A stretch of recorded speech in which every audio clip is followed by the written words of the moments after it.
आप सभी को रामनवमी की हार्दिक शुभकामनाएं। मेरा नाम है आशुतोष पांडे और आज हम जिस टॉपिक पे बात करेंगे उसका नाम है फाइनाइट वर्ब।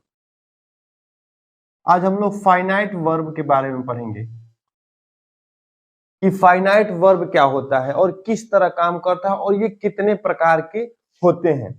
देखिए, जो फाइनाइट वर्ब होता है ना, इसका जो अर्थ होता है ये ये क्या करता है कि सब्जेक्ट और टेंस के अनुसार ये अपना खुद को चेंज कर लेता है। फाइनाइट का यही काम है और किस तरह से चेंज करता है वो इसके हम लोग प्रकार में हम लोग पढ़ेंगे, इसके काइंड्स ऑफ प्रकार में पढ़ेंगे। तो जो इसके प्रकार होते हैं ना वो चार होते हैं। तो प्रकार होते हैं वो चार होते हैं। पहला जो होता है वो होता है ट्रांजिटिव।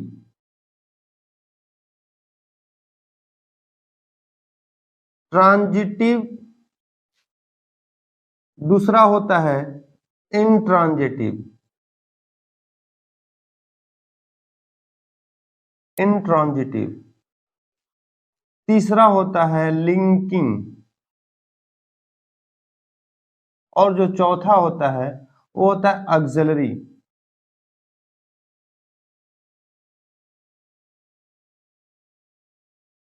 ये हमारे फाइनाइट वर्ब है। ये इन्हीं के बारे में हम लोग पढ़ेंगे कि फाइनाइट वर्ब ये किस तरह से काम करता है और बिल्कुल ही आराम से पढ़ेंगे ताकि आप लोगों को थोड़ा सा अच्छे से समझ में आए। तो चलिए, इंट्रांजिटिव पहले वर्ब के बारे में हम लोग पढ़ेंगे। इंट्रांजिटिव वर्ब क्या होता है और कि ये किस तरह काम करता है, ठीक है। तो आइए थोड़ा सा इंट्रांजिटिव वर्ब के बारे में पढ़ ले हम लोग। ट्रांजिटिव वर्ब कहता है, ट्रांजिटिव वर्ब यानी इसका जो अर्थ होता है सकर्मक। इसका जो अर्थ होता है वो होता है सकर्मक। अब सकर्मक क्या होता है? सकर्मक होता है कि कर्म के साथ। सकर्मक मीन्स कर्म के साथ। तो जो क्रिया कर्म के साथ आएगी वही हमारी क्या होगी? Transitive verb. और ये किस तरह की होगी वो भी हम बताएंगे। ट्रांजिटिव वर्ब क्या होता है? मैंने अभी क्या बताया कि इसके ये फाइनाइट का एक प्रकार है। और फाइनाइट क्या होता है कि वो टेंस के अनुसार क्या होता है? चेंज हो जाता है। तो आइए थोड़ा सा ट्रांजिटिव वर्ब में हम लोग थोड़ा सा एक उदाहरण के तौर पर समझेंगे कि ट्रांजिटिव वर्ब किस तरह से काम करता है और कौन कौन सी क्रियाएं होती हैं। क्या हुआ कि सरला राइट्स ए लेटर।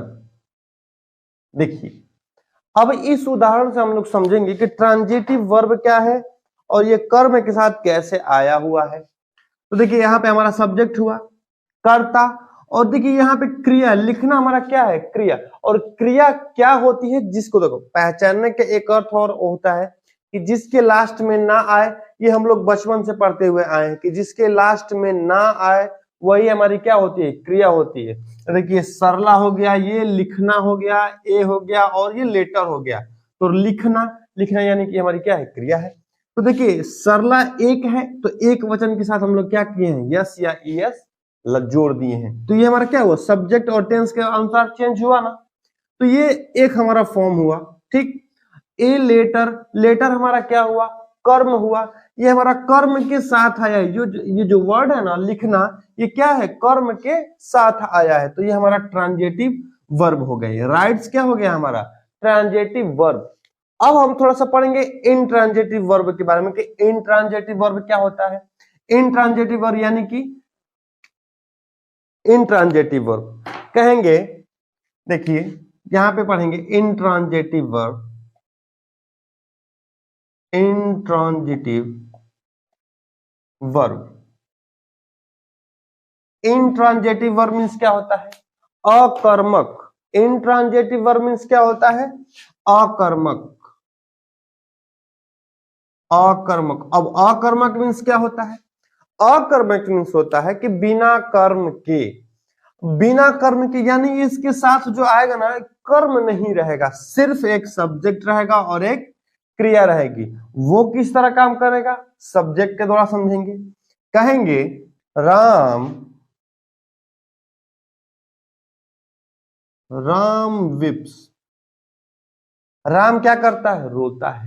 राम विप्स, राम रोता है। देखिए ये जितनी भी मैं वीडियो बनाता हूं वो मैं बिल्कुल ही सिंपल तरीके से बनाता हूं ताकि आप लोगों को बिल्कुल ही अच्छे से समझ में आए।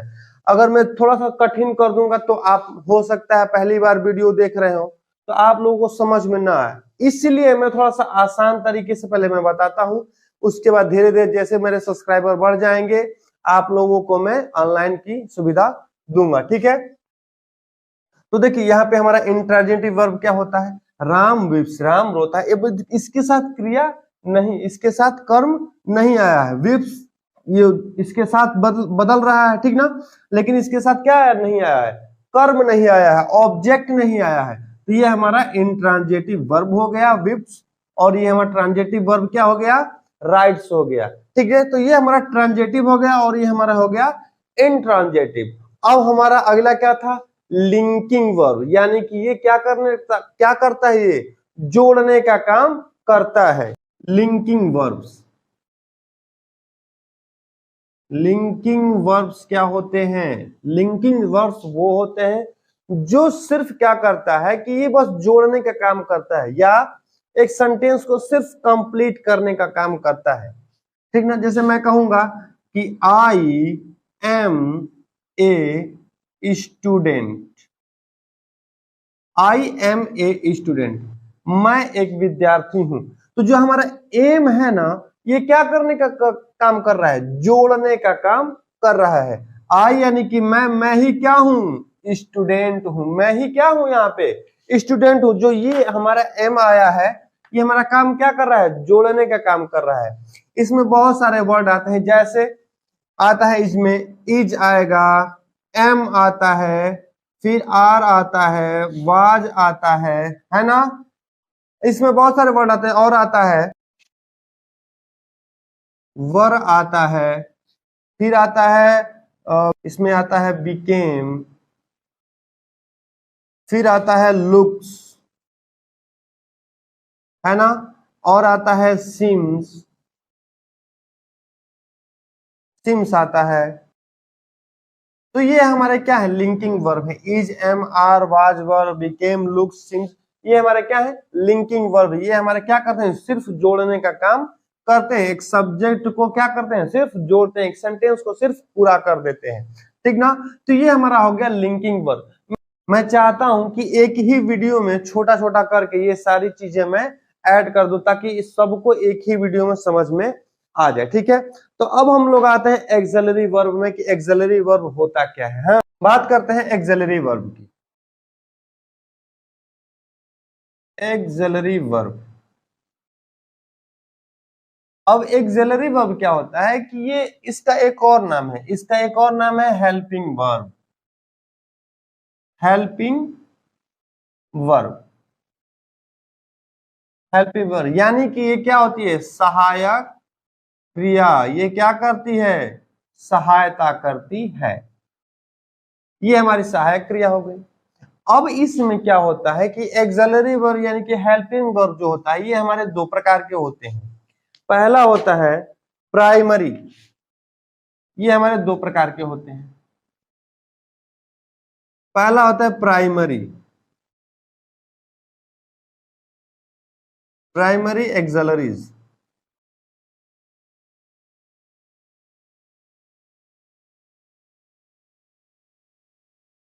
एक्सिलरीज। और जो दूसरा होता है हमारा वो होता है model, model auxiliaries, model auxiliaries. ये हमारे दो तरीके से काम करते हैं। कहीं कहीं क्या किया गया है कि एक्सिलरी वर्ब को तीन भागों में बांटा गया है। पहला तो प्राइमरी, दूसरा मॉडल, और एक तीसरा और होता है। खैर वो हम जब एक्सिलरी को एक विशेष जब हम लोग वीडियो बनाएंगे तब उसमें हम लोग क्या करेंगे, वो तीनों प्रकार पढ़ेंगे। अभी अब क्या करेंगे, आप सिंपल तरीके से ही इसको पढ़ेंगे। ये जो एक्सिलरी के तीन पोर्शन जो होते हैं वो आपको यूट्यूब पे कहीं भी नहीं मिलेगा, ठीक है। मैं उस वो जो तीसरा पार्ट होता है उसे मैं अपने YouTube चैनल के माध्यम से मैं उस चीज को मैं बताऊंगा कि वो तीसरा क्या होता है ना। तो अभी हम लोग क्या करेंगे कि ये प्राइमरी एक्सिलरीज और मॉडल एक्सिलरीज के बारे में पढ़ेंगे विस्तार से कि प्राइमरी एक्सिलरीज क्या होता है और मॉडल एक्सिलरीज होता है। तो अभी हम क्या करेंगे, पहले प्राइमरी एक्सिलरीज के बारे में पढ़ने के प्राइमरी एक्सिलरीज क्या होता है। प्राइमरी एक्सिलरीज में क्या होता है कि किस तरह की क्रियाएं यूज होती हैं। जैसे कहेंगे कि use of be, use of be, तो ये जो वी है ना, वी, इसमें क्या आती हैं, इसमें आएगा बी में ही इज आएगा, एम आएगा, आर आएगा, फिर आएगा आपका वाज और वर, ये हमारे वी के फॉर्म है। ये हमारे प्राइमरी एक्सिलरीज में प्रयोग की जाएंगी। उसके बाद आता है use of do. Use of do, इसमें क्या प्रयोग होगा, डू होगा, डज होगा और डिड होगा, है ना। ये प्राइमरी एक्सिलरी हम लोग विस्तार में पढ़ेंगे। अभी आप लोगों को बस ये इंट्रोडक्शन दिया जा रहा है कि ये चीजें हैं क्या, ये क्या क्या काम करती हैं, ठीक ना। उसके बाद आता है use of have. Use of have का प्रयोग कैसे किया जाता है, इसका प्रयोग होता है हैज, हैव और हैड के रूप में, है ना। ये हमारी प्राइमरी एक्सिलरीज है। अब मॉडल एक्सिलरीज क्या होती हैं। मॉडल एक्सिलरीज में बहुत सारे word, can, could, may, might, ठीक ना, आउट टू, शुड, तो ये सारी चीजें हम लोग क्या किसमें प्रयोग करते हैं, मॉडल एक्सिलरीज। उसका एक एक पार्ट हम लोग अच्छे से विस्तार करके पढ़ेंगे। इसमें जो प्रयोग होते हैं वो हमारे आते हैं, यहां देखिए, can, could, may, might, can, could, may, might. उसके बाद आता है would, should, would, should, ought to dare, और भी सारे बहुत हैं। और उसके बाद आता है can, could, may, might, would, should, ought to dare, need, need का प्रयोग होता है, मस्ट का प्रयोग होता है, फिर विल और शैल का प्रयोग होता है ना। ये सारे हम लोग पढ़ेंगे मॉडल एक्सिलरीज में। और एक सबका एक एक वीडियो बनेगा, कैन का, कुड का, मे का, माइट का, वुड का, शुड का, आउट टू का, डेयर का, नीड का, मस्ट का, विल का, शैल का, सबका एक बनेगा कि ये किस तरह से मॉडल काम करती है। और इनका भी मैं एक एक करके वीडियो बनाऊंगा कि ताकि आप लोगों को अच्छे से समझ में आ जाए। आशा है कि आप लोगों को ये जितना भी मैं आप लोगों को आज समझाया आप लोगों को अच्छे से समझ में आ गया हो। अगर आप लोगों को समझ में न आया हो तो आप नीचे कमेंट करके पूछ सकते हैं, ठीक है। आगे हम लोग वीडियो में मिलेंगे प्राइमरी एक्सिलरीज के साथ कि प्राइमरी एक्सिलरीज होता क्या है और ये किस तरह काम करता है, किस रूप में काम करता है, उसके बारे में हम आगे वीडियो में पढ़ेंगे। धन्यवाद।